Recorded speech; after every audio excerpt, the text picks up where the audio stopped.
दुआ है परवरदिगार आलम इन अय्याम में की गई इबादतों और आज़ादारियों को अपनी बारगाह आली में कबूल फरमाए और जिस मकसद ज़िंदगी की खातिर इन मजालिस में आते हैं खुदा उन मकासद में हम सबको कामयाबियाँ नसीब फरमा दें।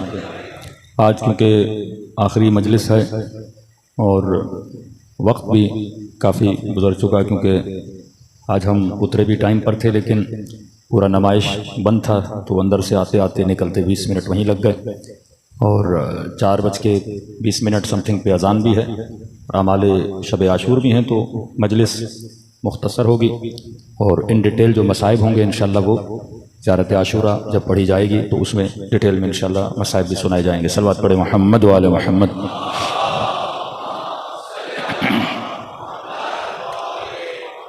वाक़ई तारीख़ अहले बैत अलैहिस्सलातु वस्सलाम की तफसील इतनी ज़्यादा है कि एक कचरे में उसकी गुंजाइश नहीं है, ना ही इन टॉपिक्स पर हमारे यहाँ काम किया जाता है। एक जवान की सोच ये होती है कि जिस तरह आज का ख़तीब मजलिस पढ़ता है, 4 बातें करता है, तो मासूमीन भी इसी तरह करते थे कि मौला अली ने 4 खुतबे दे दिए, इमाम ज़ैनुल आबिदीन ने 4 दुआएं पढ़ दी, छठे इमाम ने 4 दर्स दे दिए और 7वें इमाम तो ज़िंदान में रहे, 8वें इमाम हुकूमत और वली अहदी में रहे। तो ये सोच एक जवान की बनी हुई है, हालांकि ऐसा नहीं है। अगर सिर्फ 4 दर्स और 4 हदीसें सुनाने से शिया बन जाते तो हम भी बना लेते। मासूमीन ने पूरा नेटवर्क बिछाया, इस पे किताबें लिखी गई हैं, द सीक्रेट नेटवर्क ऑफ अहलुल बैत अलैहिस्सलातु वस्सलाम, कि इस कदर इन्होंने अपना नेटवर्क मजबूत बनाया था कि कल मैंने जनाब मुअल्ला बिन खुनैस का बताया कि इनकी शहादत के बाद कभी भी अहलुल बैत की ए कैटेगरी वाला वकील पकड़ा नहीं गया। यानी ये भी एक रेड सिग्नल था वकला के लिए कि आप अलल ऐलान अहले बैत के फजाइल न पढ़ो, कहीं ऐसा ना हो कि दुश्मन के रेडार के अंदर आ जाओ। कि इसके बाद कोई भी वकील अहले बैत का जो ए कैटेगरी का वकील था, क्योंकि अहले बैत ने अपने वकला के अंदर भी 3 कैटेगरियां बनाई हुई थी। एक वकला जो रईसुल वकला होता था, दूसरा वो वकील जो इस वकील के साथ कनेक्टेड होता था, तीसरा वो वकील जो छोटे छोटे मोहल्लों में लोगों से वजूहात जमा करता था, मासूमीन की अहादीस पहुंचाता था। कि शहर इब्न आशूर की किताब आप पढ़ें कि रजाल कशी मुख्तलिफ किताबें हैं, उसमें लिखते हैं कि अगर कोई छठे इमाम के घर से भी गुजरता था तो उसे भी वक्त के हाकिम पकड़ लिया करते थे। यानी इस कदर भी लोगों को इजाजत नहीं होती थी कि मासूमीन अलैहिस्सलातु वस्सलाम के घर से भी गुजरे। तो ये नेटवर्क किस तरह चलाते थे? फरमाते एक ही मौका आता था अपने शियों से मिलने का, और वो था हज का मकाम, क्योंकि हज पे किसी मुसलमान को पाबंदी नहीं, और हज पे जाके अगर कोई मासूमीन से मिलता है तो किसी को रोक भी नहीं सकते थे, कहते थे फर्जंद रसूल से मिल रहे हैं। तो ये जो इनकी इंटेलिजेंस उस जमाने में होती थी वो ये नहीं भांप पाती थी कि कौन सा वकील है कौन सा वकील नहीं है, और सारे मामलात और सवाल और जवाब जो मासूमीन जाते थे वो हज पे इनको देते थे। यानी हज की नीयत करके एक इबादी अमल भी था, और ये कि हम अपने शियों की मुलाकात के लिए भी जाएं। कि जब 11वें इमाम का जमाना आता है, हाकिम इस चीज को समझ गया कि ये अपने शियों से अगर मुलाकात के लिए जाते हैं तो हज के बहाने शियों से मिल लेते हैं, कि आपके 11वें इमाम पर हज पे जाने की भी क्या है पाबंदी लगा दी जाती है कि हम हज पे न जाएं। कि इमाम रजा का वाकया मशहूर है ना, कि इमाम रजा का जो ऑफिस का जो हेड था वो हिशाम था। हिशाम जो अहले बैत के साइड भी था उधर भी था। इसकी काम ये था कि जो रिपोर्ट इमाम रजा से कौन मिलने आ रहा है, और इतनी कोशिश करता था कि मौला के शिया मौला से न मिले। यानी इमाम रजा को इतना इन्होंने अंडर सिस्टम रखा हुआ था कि ये ना हो कि मौला अपने शिया से मिलने, अगियार को मिलने देता था, इमाम के शियों को इमाम से मिलने नहीं देता था। और यहां तक इमाम ने खलीफे को किस तरह रुस्वा किया। ईद की नमाज है तो उसने कहा कि मैं जरा बिजी हूं, इमाम रजा को भेज देता हूं, वली अहद का ऐलान भी कर दिया है, ये जाके ईद की नमाज पढ़ा लें। अब जिस तरह एक बादशाह का प्रोटोकॉल होता है, जिस तरह अल्हम्दुलिल्लाह हमारे खतीबों का आजकल प्रोटोकॉल है, तो इन्होंने वही प्रोटोकॉल लाके खड़ा कर दिया कि भाई जिस तरह मामून जाता है इसी तरह हम इमाम रजा को लेकर जाएंगे। कितने घोड़े लाके खड़े कर दिए, वो सारे सिपाही लाके खड़े कर दिए। अब सारे इंतजार में हैं इमाम रजा के लिए बेहतरीन घोड़ा, बेहतरीन सवारी लाके खड़ी कर दी कि जिस तरह एक बादशाह नमाज ईद पढ़ाने जाता है, मौला रजा भी इसी तरह नमाज ईद पढ़ाने जाएंगे। लेकिन सिपाही कहते हैं काफी देर के बाद जब इमाम रजा घर से निकले, इसकी मंजर किसी मौला के फिल्म में भी की गई है, मौला रजा जैसे घर से निकले मौला के पांवों में जूती नहीं थी, आंखों से आंसू बह रहे थे। इन्होंने कहा कि आप वली अहद हैं, घोड़े पे बैठिए। इमाम ने कहा नहीं, अल्लाह की दरबार में ऐसे जाया जाता है जैसे फकीर खैरात मांगने जाता है। आंखों से आंसू बह रहे हैं। फरमाते जैसे गरीबों ने देखा तो वो फासला मिट गया। आज गरीब और अमीर का एक फासला है कि वो गाड़ी पर है, मैं रोड पर हूं, वो बड़ी गाड़ी पर है, मैं पैदल चल रहा हूं। तो इमाम ने इस फासले को मिटा दिया कि मैं भी तुम्हारी तरह पांवों में जूतियां नहीं हैं, सादा लिबास पहना हुआ है, आओ सब चलते हैं अल्लाह की दरबार में। कहते हैं गरीबों ने ऐसा हुजूम लाया तो वो जितना प्रोटोकॉल था वो सारा प्रोटोकॉल खत्म हो गया और इमाम पहली मर्तबा एक वली अहद, जो हाकिम का वली अहद है, बहुत बड़ा मकाम इमाम रजा का सियासी एतबार से, वो लोगों के बीच में आ गया और एक हुजूम लोगों का गया। यहाँ हुशाम दौड़ा गया मामून के पास, मामून अगर आज नमाज पढ़ा ली तो तुम्हारा तख्ता जो है वो उलट जाएगा। फिर मामून ने इमाम रजा को बीच रास्ते से वापस पलटाया कि भाई आपकी जान को खतरा है, मजमा बहुत आ गया है, लिहाजा नमाज कौन पढ़ाएगा, मैं पढ़ाऊंगा। यानी वाज़े फर्क बताया कि अल्लाह के खलीफे का अखलाक कैसा होता है और शैतान के खलीफे का अखलाक कैसा होता है। सलवात पढ़े मोहम्मद वाले मोहम्मद पर।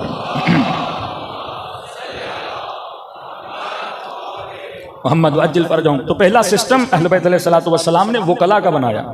ए कैटेगरी के वकील, बी कैटेगरी के वकील, सी कैटेगरी के वकील, वकला का काम था कि शियों को आपस में जोड़ें। नेटवर्क इतना मजबूत कि अहवाज से लेकर नेशापुर तक, नेशापुर से लेकर बगदाद तक, बगदाद से लेकर मिस्र तक, यहां तक कि बुखारा तक अहले बैत ने अपने शियों को बिठा दिया था। और इतनी तादाद में शिया थे, चंद मौला के वकला के नाम दूंगा। जैसे मुहद्दिस नूरी रिजाल कशी में लिखते हैं कि इतनी सख्ती के बावजूद ये वकला इमाम तक मिलने आ जाते थे। का एक मिलने की टेक्निक ये थी कि जब इमाम के दुरूस होते थे तो इमाम ने हजारों की तादाद में, मसलन अगर मेरे साथ एक बंदा मिलने आए तो मैं उसे ट्रेस कर सकता हूं, लेकिन अगर डेली बेसिस पर 500 लोग 600 लोग मुझसे मिलने आ रहे हैं तो ट्रेस करना मुश्किल हो जाता है। कहते यही रविश इमाम जवाद की थी कि हाकिम को बोला कि अब हमें पता ही नहीं लग रहा कि कौन वकील है कौन वकील नहीं है। लिहाजा उसने फिर इमाम को बुलाया बगदाद में कि आप हमारे अंडर रहें। कि इमाम मूसा काजिम को जिंदान में डाला, फिर इनको पता चला कि जिंदान में डालने का तो फायदा है नहीं, अगर ये जिंदान में भी हों पीछे इनका नेटवर्क इतना मजबूत है, इनका सिस्टम तो खुद ब खुद चलता रहेगा। यानी ये सारी तैयारी की जा रही है ग़ैबत कुबरा में जाने से पहले। कि आपका जो निजाम इज्तिहाद है,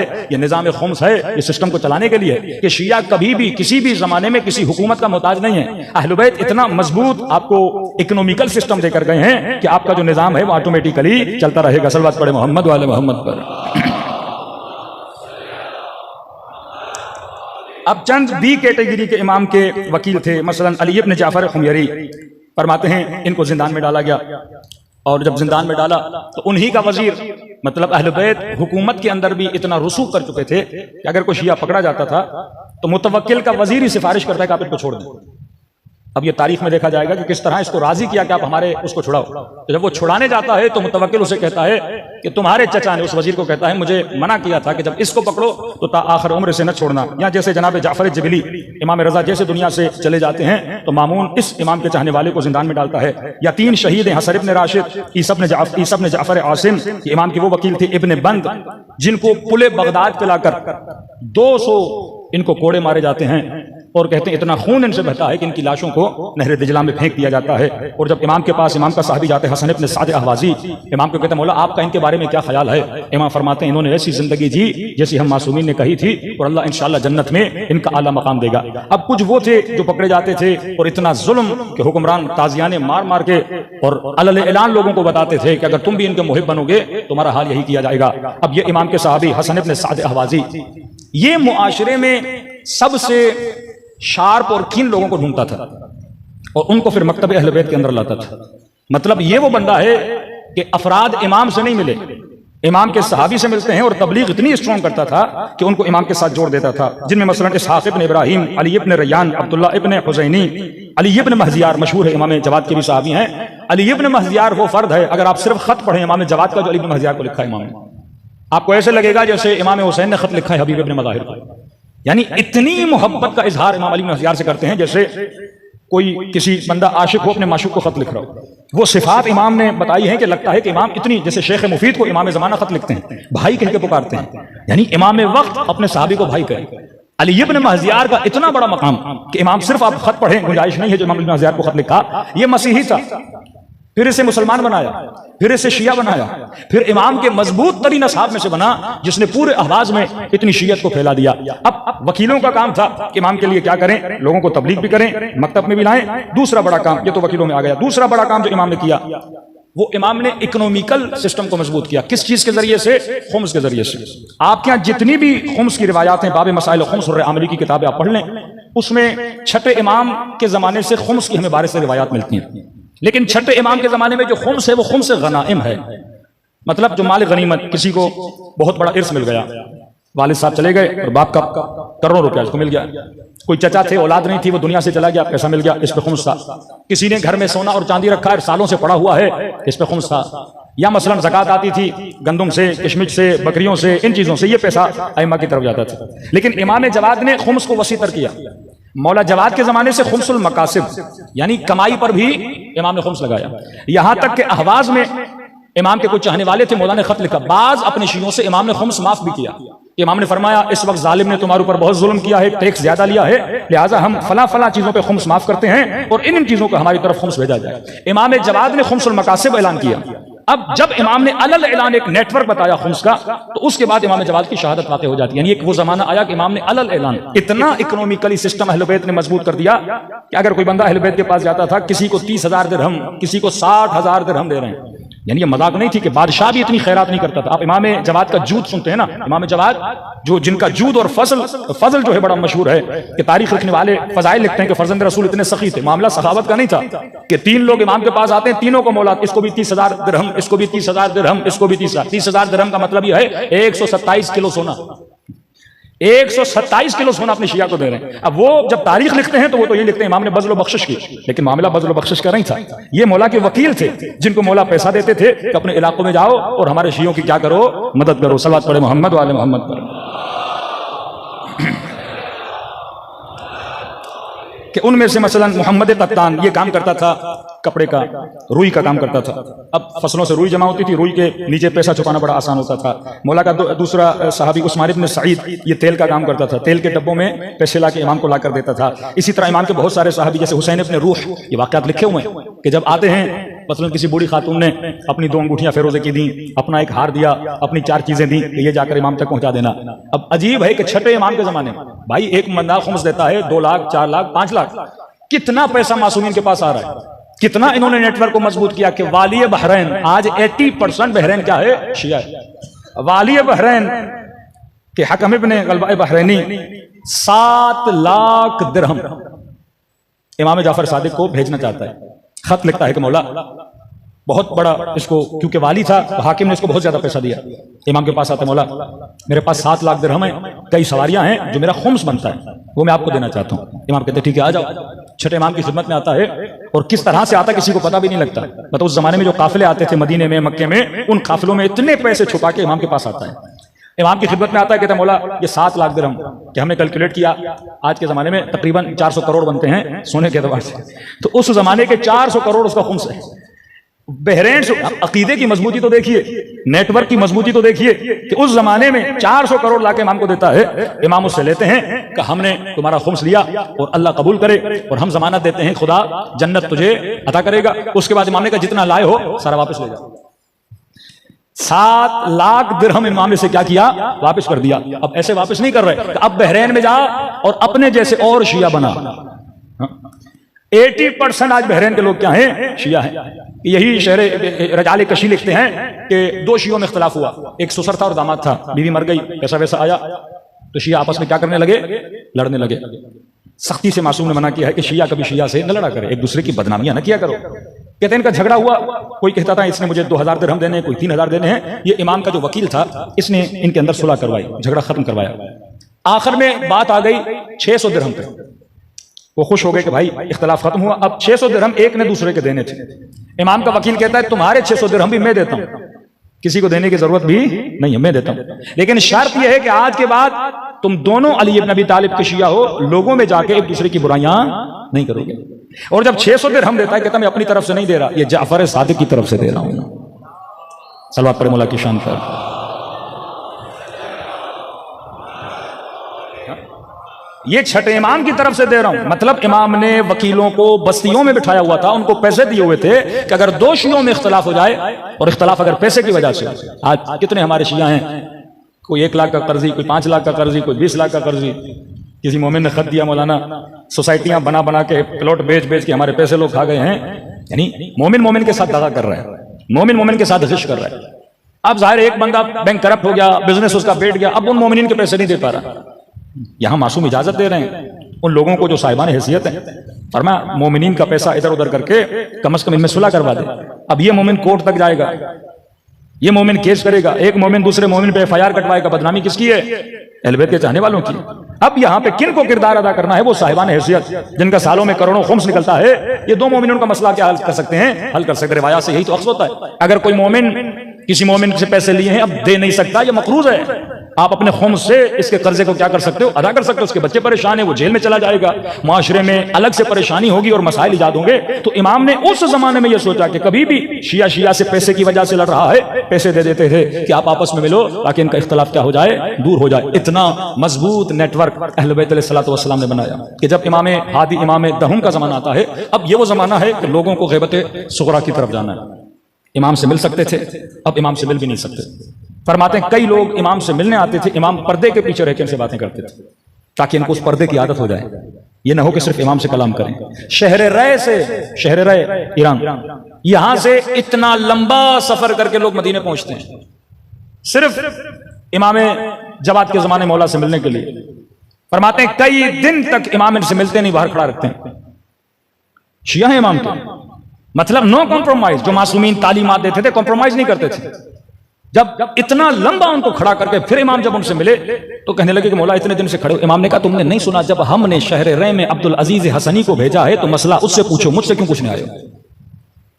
जो अब्दुल अजीज हसनी कहेगा वो समझो मेरा हुक्म है। यानी ये भी आदत दिला रहे हैं वकला की, ये ना हो कि सिर्फ तुमने इमाम से डायरेक्ट होना है, अब हम पर्दे गैब में जाने वाले हैं, वही इताअत रखो। फिर वकलाए इमाम के अपना नुआब अरबा का जमाना आता है, फिर आहिस्ता आहिस्ता गैबत कुबरा में चले जाते हैं। लेकिन शियत का सिलसिला टूटा नहीं। आपके हिल्ला में, आपके बगदाद में उलमा थे, वो मुगल जो इतने वहशी थे, जो लाइब्रेरियों को जलाने वाले, जिन्होंने मुसलमानों को कत्ल किया, ये आप ही के उलमा थे जिन्होंने मुगलों को क्या किया?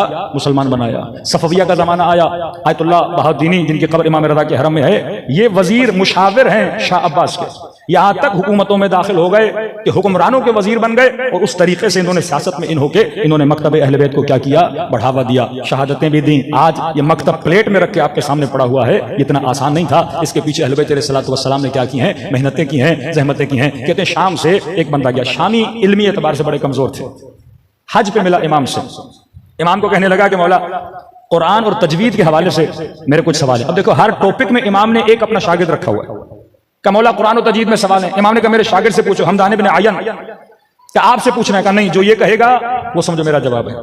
फिर जब पूछ लेता कहता मौला लुगत के बारे में मैंने पूछना। इमाम ने कहा मेरे दूसरे शागिर्द से पूछो, अबान इब्न तगलब, लुगत के सवाल कर लेता है। फिर कहता है मौला मैंने जबर और इख्तियार के बारे में पूछा। इमाम फरमाते हैं मोहम्मद तैयार से पूछो, ये शागिर्द मैंने उसके लिए तैयार किया हुआ है। फिर कहता है मौला मैंने तौहीद के बारे में, इमाम फरमाते हैं हुशाम इब्न सालिम से पूछो, ये तौहीद के बारे में तुम्हें जवाब देगा। फिर कहता है मौला मैंने इमामत के बारे में, इमाम फरमाते हैं हुशाम इब्न हकम से पूछो, ये मैंने इसके लिए रखा हुआ है। हर मैदान के लिए इमाम ने अपना एक बंदा रखा हुआ था। ये जनाब हुशाम इब्न सालिम इतने तेज और इतने होशियार थे कि वक्त के हाकिम ने कहा कि मैंने लोगों के दरमियान बहस करवानी है, लिहाजा मुख्तलिफ मुतकल्लिमीन को बुलाओ, कभी तौहीद पे कभी इमामत पे। टॉपिक क्या रखा इन्होंने? टॉपिक रखा कि क्या अली अफजल हैं या खुलफा बाद रसूल अफजल हैं?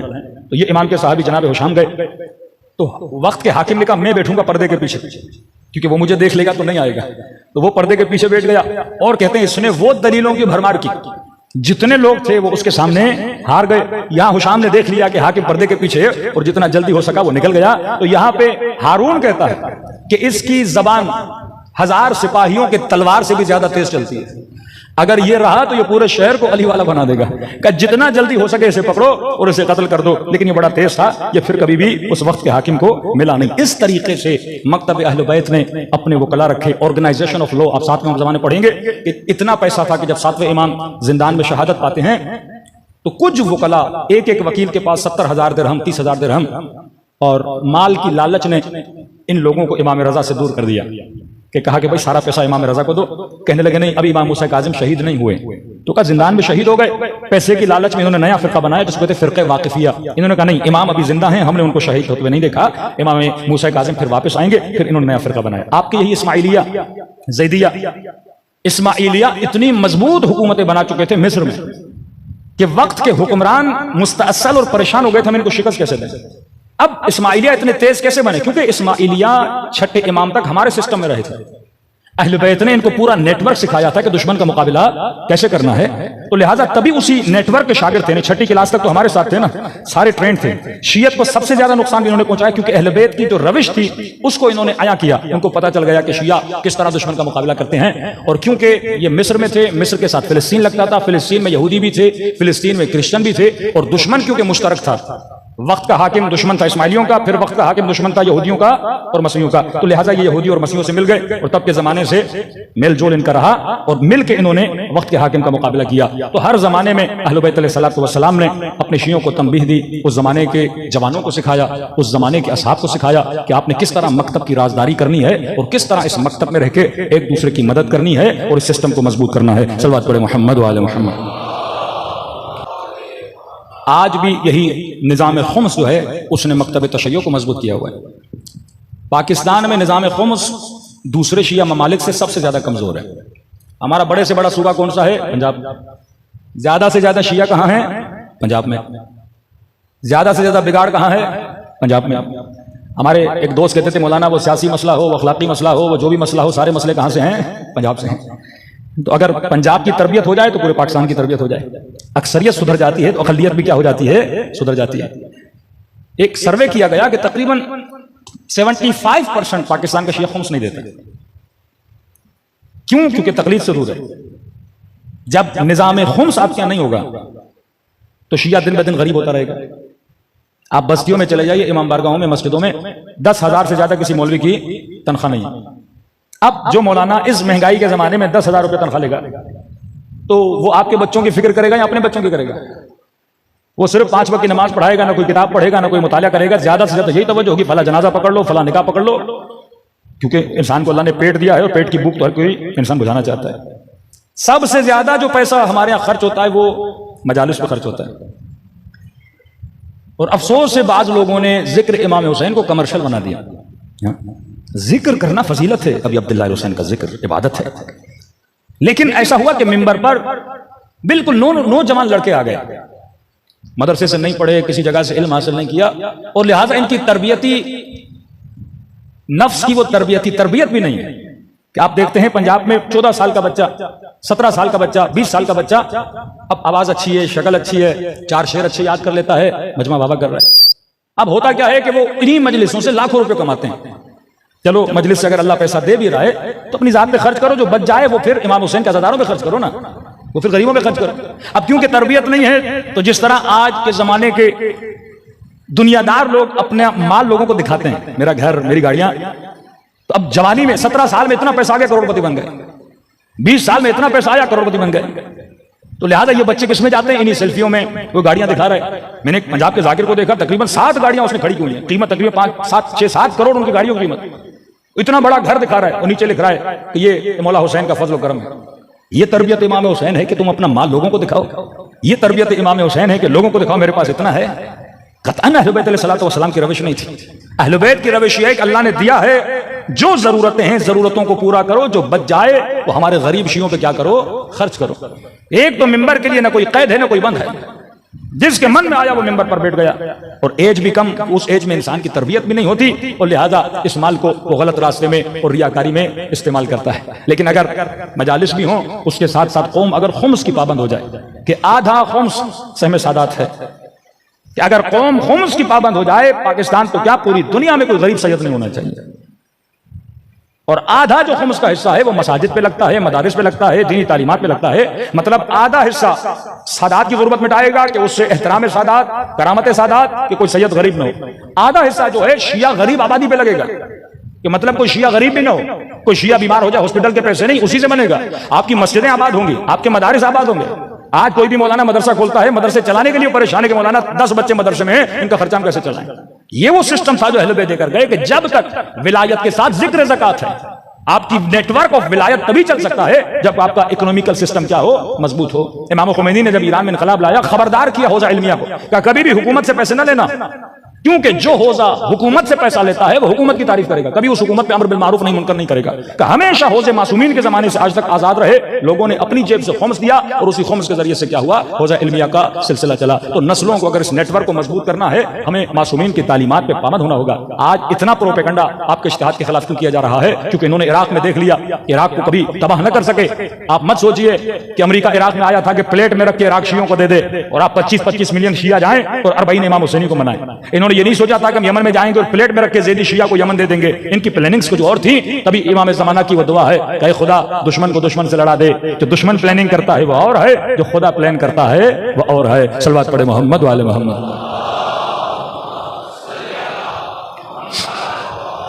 बस आखिरी नसीहत और रब्ते मुसीबत, आज सबसे ज्यादा अगर किसी को खतरा है वो हमारे जवानों को खतरा है। मासूमीन ने ये जितने शुहदा के मैं नाम ले रहा हूँ वो कला अहले बैत अलैहिस्सलातु वस्सलाम 80% ऑफ देम क्या हैं? ये जवान हैं। आज दुश्मन जवानों के ईमान को तबाह करना चाहता है। आप हम जिस भी मजलिस में जा रहे हैं हमें जवान चेहरे नजर आ रहे हैं। मासूम का जुमला है, फरमाते हैं दो चीजों की कदर जानो, एक सेहत की कदर जानो, दूसरी जवानी की कदर जानो। कहा हॉस्पिटल में जाओ, बीमारों से मिलो, वो तुझे बताएंगे कि सेहत की कीमत क्या होती है। फरमाया बूढ़ों से पूछो कि जवानी की कीमत क्या होती है। जवानी आती है और गुजर जाती है। जवानी औजे कुदरत है, कुदरत अपने उरूज पर होती है। जवानी औजे हमलात शहवानी है, कुदरत शहवत गजब हर चीज जवानी में उरूज पर होता है। अब फरमाया अक्लमंद बंदा वो है जो अपने अक्ल से अपनी हवा व हवस से नफ्स को कंट्रोल करता है। और कहा कि बेअक्ल वो है जिसकी हवा व हवस से नफ्स उसके अक्ल को कंट्रोल करती है। फरमाया जवान जवानी में अपना ख्याल रखा कर, ये ना हो कि शैतान तुम्हारी जवानी को लूट के चला जाए। मैंने कल मिसाल दी थी ना, जब ईरान के जवान ईरान से भागने लगे तो रहबर मुअज्जम ने सख्ती से बोला कि ईरान के ब्रेन कहां भाग रहे हैं, इनको रोको वहां पर। पता चला क्यों भाग रहे हैं, क्योंकि दुश्मन ज्यादा से ज्यादा फैसिलिटी दे रहा है। ये रिपोर्ट है ना, पाकिस्तान में सिर्फ इन 2 सालों में 15-20 लाख से ज्यादा जवान ये मुल्क छोड़ के चले गए। 5 लाख से ज्यादा सरमाएदार ये मुल्क छोड़ के चले गए। तो जिस मुल्क में जवान ना हो वो मुल्क तबाही की तरफ जाता है। वो पढ़े लिखे जवान, ये जवान इमाम ज़माना के नासिर बन सकते हैं अगर अपने वजूद को मजबूत करें। मौला जवानी में क्या करें? फरमाया जवानी में जो आदत तुम्हारी बन जाती है वो बुढ़ापे तक चलती है। अगर कोई जवान निगाह हराम में बार बार मुब्तला हो रहा है और कह रहा है मौलाना मैं बाद में जाके तौबा कर लूंगा, तो बुढ़ापे में तो इंसान की शहवत वैसे ही खत्म हो जाती है। लेकिन अगर आदत हुई तो बुढ़ापे में भी चश्म चरान रहेगा, निगाहों को गुनहगारों पे निगाहों को हराम पर रखा रहेगा। तो फरमाया जवानी में जो आदत तुम्हारे अंदर आ गई वो बुढ़ापे तक चलती है, और जिंदगी में जो आदत बन गई वो आलम बरज़ख तो तुम्हारे तक चलती है। तो फरमाया जवानी में अपने ईमान को बचाया करो, जवानी को ज़ाइल न किया करो। आज जवानों को कहूंगा, मुख्तलिफ जवान घूमना चाहते हैं, खुश होना चाहते हैं, मुख्तलिफ तफरीहात में जाना चाहते हैं, तो मासूम फरमाते तफरी करो, ऐब नहीं है, लेकिन सही और सालिम तफरी करो। दूसरा मासूम का तौसिया नसीहत अमीरुल मोमिनीन भी है, फरमाए जवान अपने हम निशी अच्छे बनाओ, बुरे हम निशी तलाश न करो। किसको दोस्त बनाते हो, किसकी महफिल में बैठते हो? एक जवान सिगरेट नहीं पीता, 4 दिन किसी ऐसे लोगों के साथ चला जाता है जिनको स्मोकिंग की आदत है, उसको भी लग जाती है। एक जवान नशा नहीं करता, आज कौम नशे से तबाह बर्बाद हो रही है। आज मुस्लिम मुल्क है लेकिन छुप छुप के शराब भी यहां बिक रही है, यूनिवर्सिटीज में नशा बेचा जा रहा है, लोग आइस के अंदर मुब्तला हो गए हैं। ये क्योंकि जवान नस्ल अगर तबाह हो गई। अफगानिस्तान में जब अमेरिका आया, अफगानिस्तान की दुकान नहीं थी जहां पे गंदी फिल्मों की सीडीज न हो। हम ईरान में बड़े हुए हैं, ईरान में रोडों पर लोग सीडीज बेचा करते थे, रोडों पे हुकूमत ने पाबंदी डाली है। आप रेलवे स्टेशन पे जाएंगे, छुप छुप के जवानों को सीढ़ियां दे रहे हैं। आप बस स्टॉप पे जाओगे, छुप छुप के सीढ़ियां दे रहे हैं ताकि ये गंदगी को देखें, इनकी रूह नजस हो जाए और जवान का फोकस खत्म हो जाए। फरमाया जवानी में अगर शरीयती फरमाते हैं अगर हदफ बुलंद करोगे ना जवानी में तो बुलंद हो जाओगे, आला अहदाफ बनाओ। आज जवान यूनिवर्सिटी जा रहे हैं, क्यों जा रहे हो? मौलाना माँ बाप ने बोला है कि यूनिवर्सिटी चले जाओ, इसलिए जा रहा हूँ, हदफ छोटा है। आप क्यों जा रहे हो? डिग्री मिल जाए, नौकरी करूं, हदफ छोटा है। आप क्यों जा रहे हो? इसलिए जा रहा हूं क्योंकि इल्म हासिल करने से इंसान की अकल बढ़ती है, हदफ बड़ा है। आप क्यों जा रहे हो? मैं इसलिए जा रहा हूं क्योंकि रसूल ने फरमाया है तलबुल इल्म इबादत, इल्म का हासिल करना क्या है? इबादत है। हदफ आपका बुलंद होगा ना, आप यूनिवर्सिटी से भी निकलोगे आला अहदाफ लेकर, लेकिन कोई हदफ ही नहीं है, माँ बाप ने भेज दिया, अब यूनिवर्सिटी जाएगा, गलत आदतों में पड़ जाएगा। आज अक्सर जवान यूनिवर्सिटी में खराब हो रहे हैं क्योंकि हदफ ही नहीं है। जिस जवान का हदफ नहीं वो नाकाब जवान है। शहीद हुजजी आपके सामने है, अली अकबर हजरत इमाम हुसैन के बेटे की मिसाल आपके सामने है, भाई हजरत अब्बास की मिसाल आपके सामने है, जनाब कासिम की मिसाल आपके सामने है कि करबला में 14 साल का नौजवान है, जवान नहीं नौजवान है, लेकिन चचा पूछते हैं कासिम ये बता कैफा इंतकल मौत, तेरे लिए मौत कैसी है? तो कहा चचा अहला मिनल असल। एक तो इस मुल्क में गुर्बत है, आज बच्चियों को देखिए टिकटॉक पे बैठी हुई हैं, यहाँ पे जवान, यहाँ पे वो नामहरम।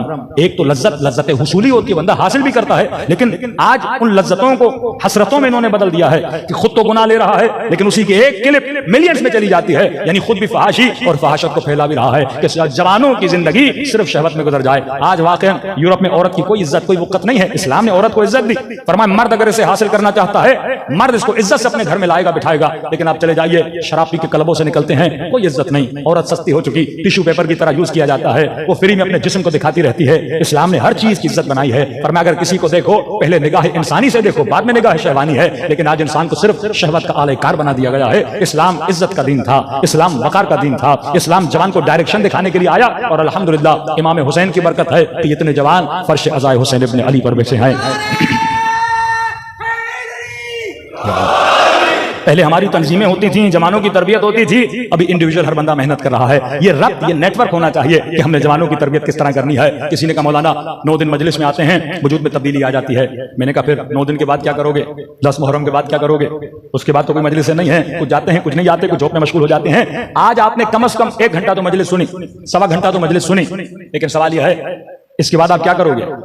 रूटीन को जारी रखना है ना। आप कहेंगे मौलाना कोई मजलिस है ही नहीं तो हम क्या सुने, तो आज एक मशवरा दे रहा हूं, अगले साल तक अमल करिएगा। अगर वजूद में तब्दीली ना आए तो जो कहना हो मुझे आप कह दीजिएगा, आसान है। मौलाना क्या करें, चलो 1 घंटा मजलिस नहीं सुननी ना, आशूरा के बाद आधा घंटा मुतालिया करो, आधा घंटा मुतालिया करो। अब फिर कहेंगे मौलाना क्या पढ़ें, बेहतरीन किताब है कुरान, बेहतरीन किताब, लेकिन अरबी नहीं।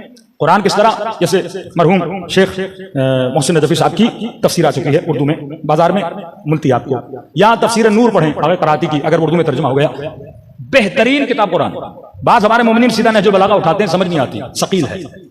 कोई दुआ की उठा ली, बोर हो जाते हैं। देखो अगर मुतालिया भी हदफमंद नहीं होगा तो मुतालिया में मजा नहीं आएगा। आज ये किताब उठाई, कल ये किताब उठाई, इस मुताले का कोई फायदा नहीं है जब तक हदफमंद मुताला नहीं करोगे।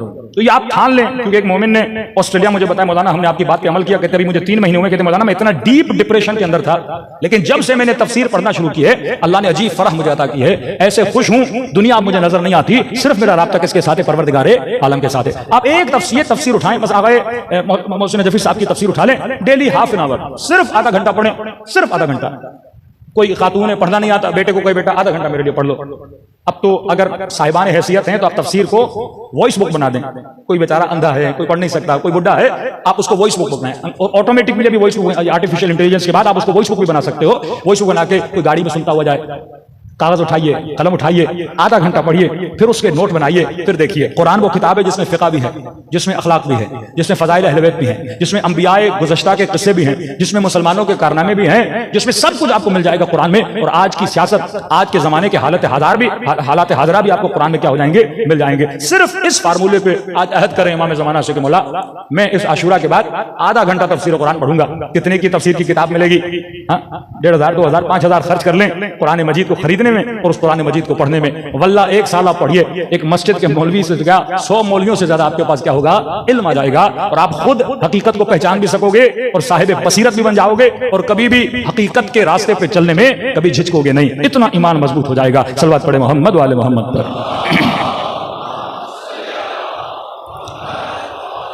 मोहम्मद, इन टोटकों और चुटकुलों और इन चीजों से आपको कुछ नहीं मिलने वाला। ये वक्ती मजा है, वाह वाह किया चले गए, थोड़ा सा दिल खुश हो गया कि फलां की बुराई हो गई और हमारी तारीफ हो गई। वजूद को अगर इर्तिका दिलाना है तो इल्म मासूमीन अलैहिस्सलातु वस्सलाम को क्या करो, हासिल करो। इल्म आता है ना, इंसान के बदन का वेट नहीं बढ़ता, लेकिन ईमान का वेट बढ़ जाता है। बर्गर खाओगे, खाना खाओगे, जिस्म बढ़ेगा, इल्म खाओगे, रूह के पर बढ़ेंगे। बंदा मर जाए सब चीज यहां छोड़ के जाता है। बिरयानी खाई, मुर्गी खाई, चरखे खाए, बदन को लगे बदन मिट्टी में गया, कीड़ों ने खा लिया।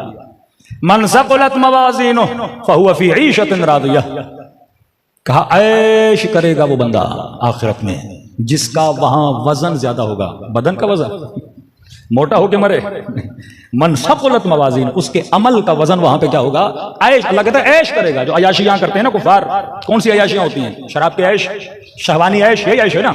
अल्लाह कहता है यही चीजें मैं तुझे जन्नत में दूंगा। हूरें किसके लिए बनाई, तुम्हारे लिए। बाग किसके लिए बनाए, तुम्हारे लिए। शहद की नहरें किसके लिए बनाई, तुम्हारे लिए। लेकिन जो साहिबान मारिफत है वो तो जन्नत में भी इतना ऐश नहीं करेंगे जितना हुसैन इब्न अली के चेहरे को देख के करेंगे, जितना अली इब्न अबी तालिब की महफिल में बैठ के करेंगे। तो मरने के बाद भी इंसान को महफिल अमीरुल मोमिनीन नसीब होती है। लेकिन फरमाया मन खफ़्फ़त मवाज़ीनो फ़उम्मुहु हाविया, वाय हो उन पर जिनका मरने के बाद वजन कम हो।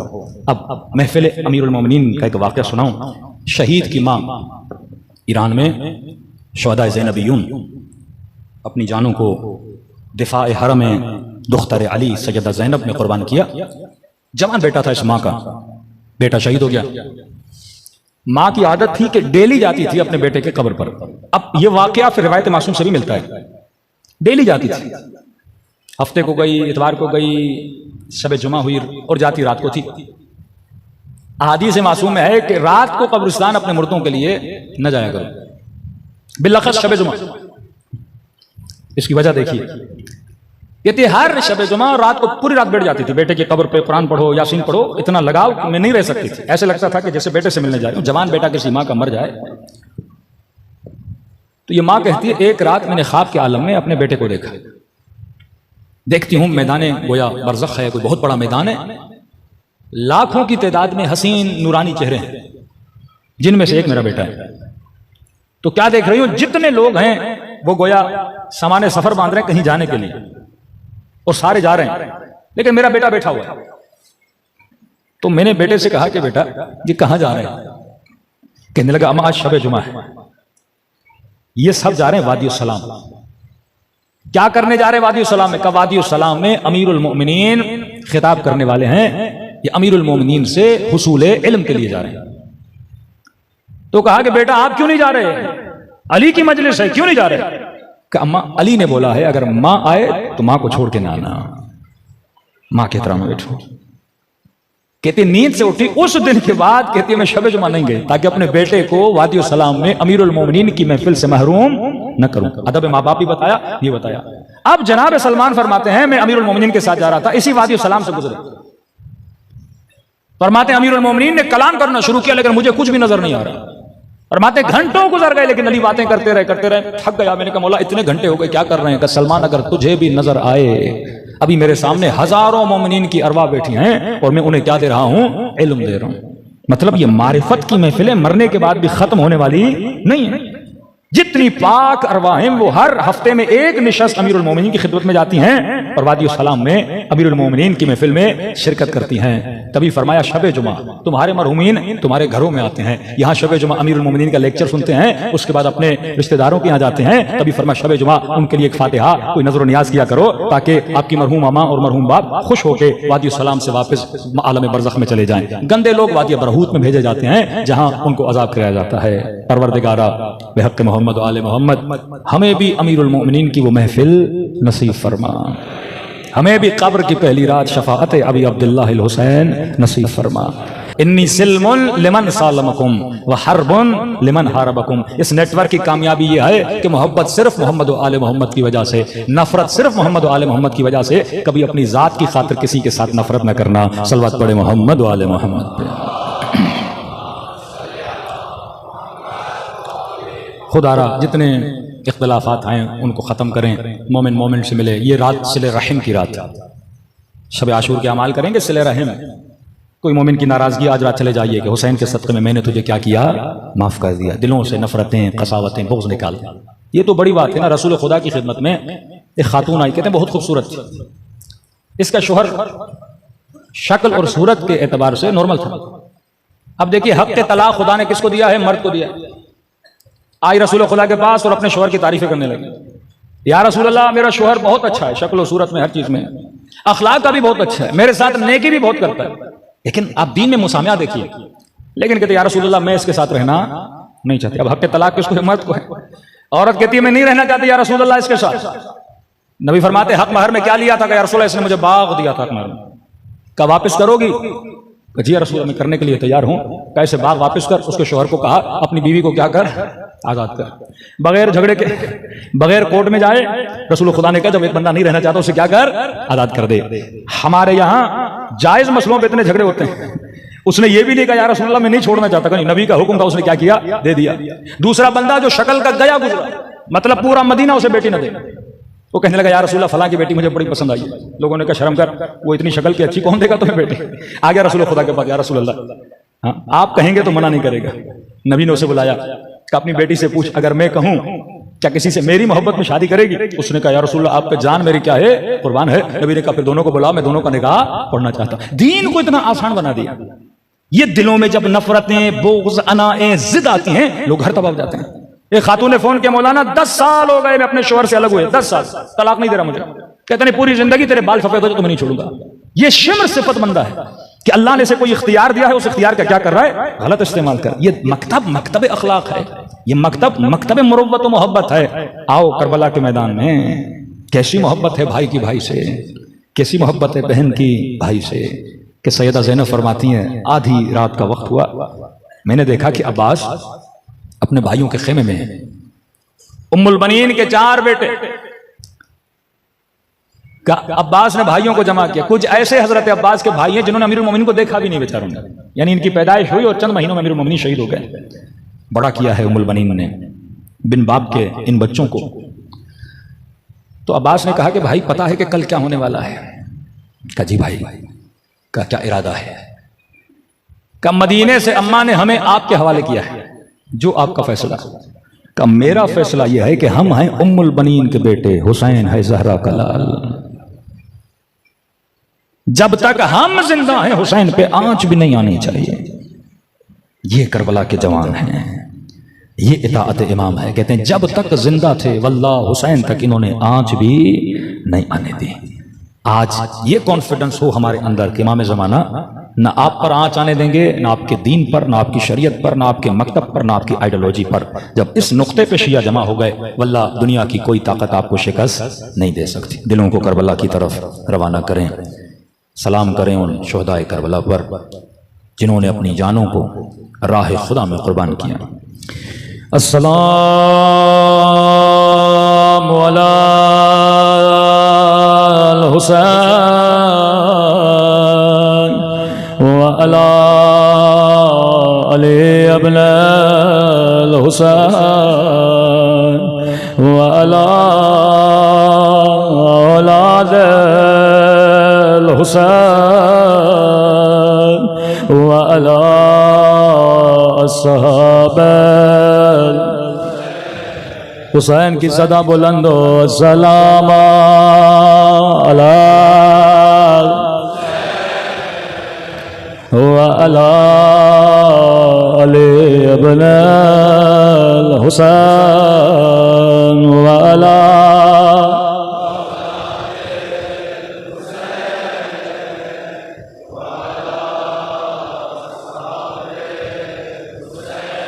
सब मिलके अस्सलाम अलल हुसैन व अला अली अब्नल व अला औलादिल हुसैन व अला अस्हाबल। मेरा सलाम हो ज़ैनब की लुटी हुई चादर पे,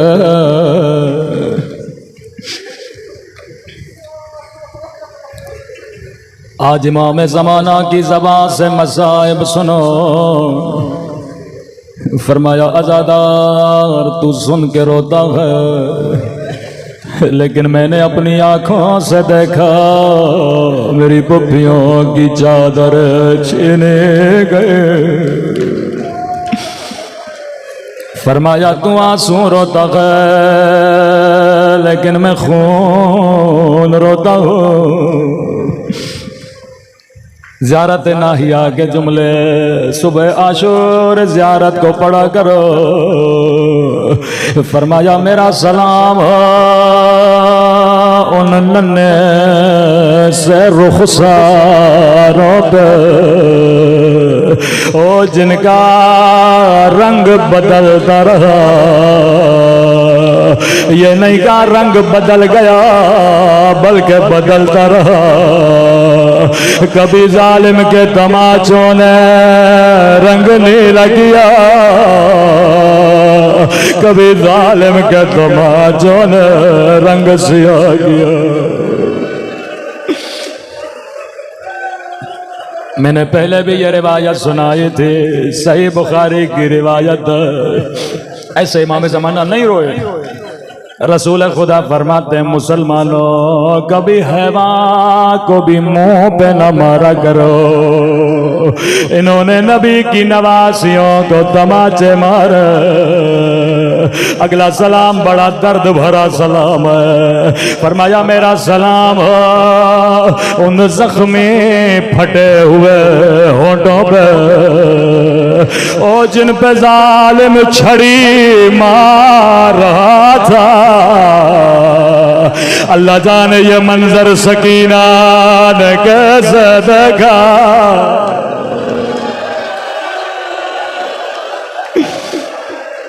खुदा किसी बच्ची को बाबा की कटी गर्दन न दिखाए।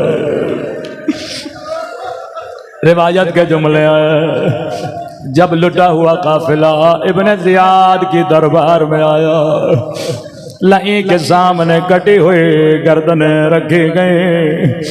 लई खाना भी खा रहा था, शराब भी पी रहा था।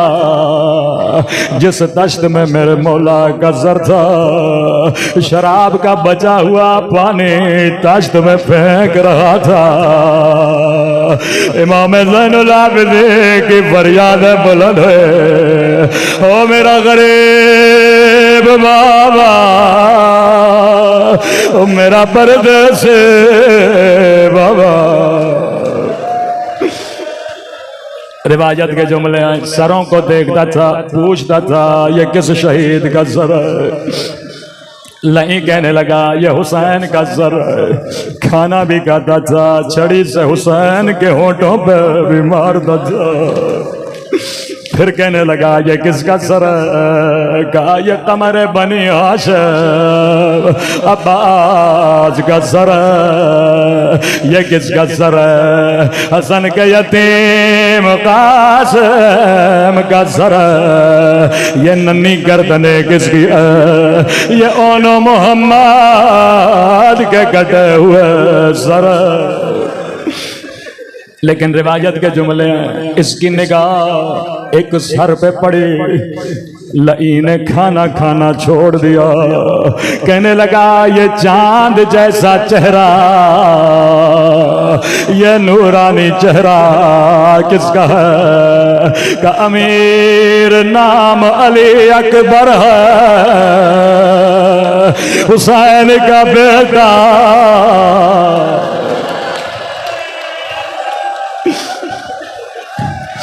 कहते हैं बड़े ताज्जुब से अकबर को देखने लगा। कहने लगा शैम अगर पता होता ऐसा हुसैन का बेटा है, मैं कभी हुसैन को मारने का हुक्म न देता। अमीर ऐसा क्यों बोल रहे हो। कि जिसका ऐसा बेटा होता वो कटी गर्दन देखता, वो खुद ही तड़प तड़प के मर जाता। अल्लाह जाने ज़ैनब पे क्या गुजरे।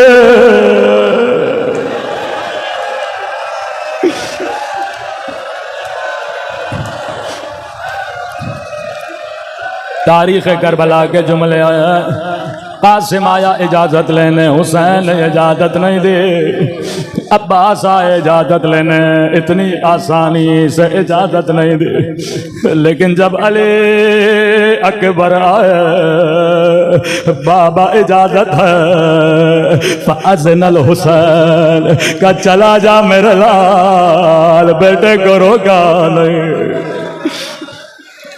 अकबर आगे बढ़े, का चंद कदम आगे बढ़े, हुसैन की आंखों से आंसू बहना शुरू हो गए। तफसील में नहीं जा सकता, वक्त की कमी है। लेकिन रिवायत के जुमले हैं, जब बेटा घोड़े से ज़मीन पे आने लगा, आवाज दे या अबता, आए मेरे बाबा मैं घोड़े से गिर गया। रावी कहता है मैंने हुसैन को पहले भी देखा था, लेकिन जब अकबर के लाशे पे आए मैंने हुसैन को नहीं पहचाना। सर के बाल सफेद हो गए, दाढ़ी के बाल सफेद हो गए। का जैसे अकबर के करीब आए, हुसैन ने खुद को घोड़े से गिराया। कभी दाएं देखे कभी बाएं देखे, गोया हुसैन को कुछ नजर नहीं आ रहा था कि ऐसे चलने लगे जैसे 2 साल का बच्चा अपनी कोहनियों पे चलता है। रोकेगा या बुनैया उदूल, आए मेरे लाल मुझे आवाज दो, तेरे बाबा को कुछ नजर नहीं आता।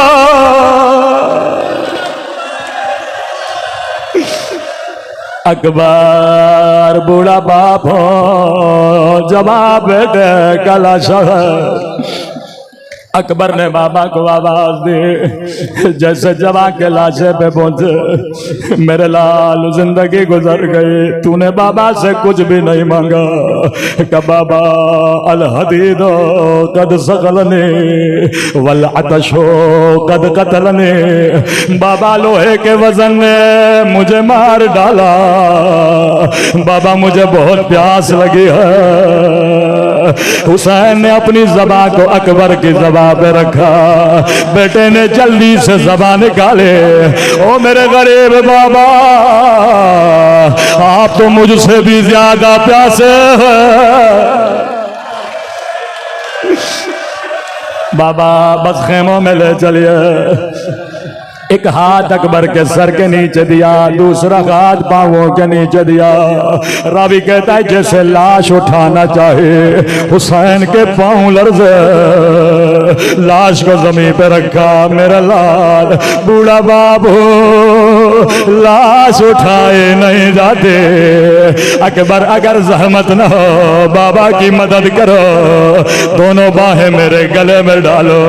रिवायत के जुमले हैं, अकबर ने हाथ बाबा के गर्दन में रखा, लेकिन दूसरा हाथ सीने से नहीं हटाया। मेरे लाल दूसरा हाथ भी बाबा के गले में डालो। रोकेगा बूढ़े बाप हो, सदमा देना नहीं चाहता, मैं तेरा साबिर बाबा हूँ। यहाँ हाथ का हटना था, एक बरछी का टूटा हुआ फल अली अकबर के सीने में।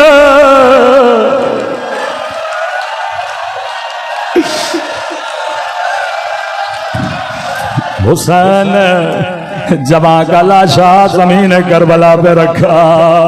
रिवायत के जुमले बड़े सख्त हैं। एक हाथ बरछी के फल में डाला, दूसरा हाथ अकबर के सीने पे रखा, निगाहें आसमां की तरफ बुलंद की। का नाना रसूल खुदा आप भी आइए, दादा इब्राहिम को भी लाइए, दादा इस्माइल को भी लाइए। देखिए कहीं मेरी आंखों पे पट्टी तो नहीं है, मेरे इस्माइल के हाथ तो नहीं बंद। एक मर्तबा बरछी का फल खींचा, अकबर ने एड़िया रगड़ना शुरू की। जमीन करबला में जिलजिला आया।